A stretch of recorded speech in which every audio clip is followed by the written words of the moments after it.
ಸಾಮಾನ್ಯವಾಗಿ ಯಾವುದಾದರೂ ಎರಡು ರಾಜ್ಯಗಳು ನದಿ ನೀರು ಹಂಚಿಕೆಗಾಗಿಯೋ ಅಥವಾ ಗಡಿ ಭಾಗದ ಗ್ರಾಮಗಳಿಗಾಗಿಯೋ ಕಿತ್ತಾಡ್ತಾರೆ. ಆದ್ರೆ ಇಲ್ಲೊಂದು ಎಮ್ಮೆಗೋಸ್ಕರ ಸಮಸ್ಯೆ ಉದ್ಭವವಾಗಿದೆ. ಎರಡು ರಾಜ್ಯಗಳ ಜನರು ಪೊಲೀಸ್ ಠಾಣೆಯ ಮೆಟ್ಲನ್ನ ಏರಿದ್ದಾರೆ. ಇದು ನಡೆದಿದ್ದು ಬಳ್ಳಾರಿ ಜಿಲ್ಲೆಯ ಬೊಮ್ಮನಹಾಳ್ ಗ್ರಾಮ ಮತ್ತು ನೆರೆಯ ಆಂಧ್ರಪ್ರದೇಶದ ಮೇದಹಾಳ್ ಗ್ರಾಮದಲ್ಲಿ.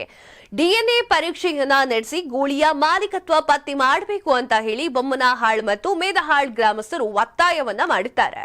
ಜನವರಿಯಲ್ಲಿ ತಮ್ಮ ಗ್ರಾಮದ ಜಾತ್ರೆಯ ಸಂದರ್ಭದಲ್ಲಿ ಗ್ರಾಮಸ್ಥರು ಬಲಿ ನೀಡಲು ನಿರ್ಧಾರವನ್ನ ಮಾಡ್ತಾರೆ. ನಂತರ 5 ವರ್ಷದ ಕೋಣವನ್ನ ಇತ್ತೀಚೆಗೆ ಬೊಮ್ಮನಹಾಳ್ನಲ್ಲಿ ಬಿಡಲಾಗಿತ್ತು.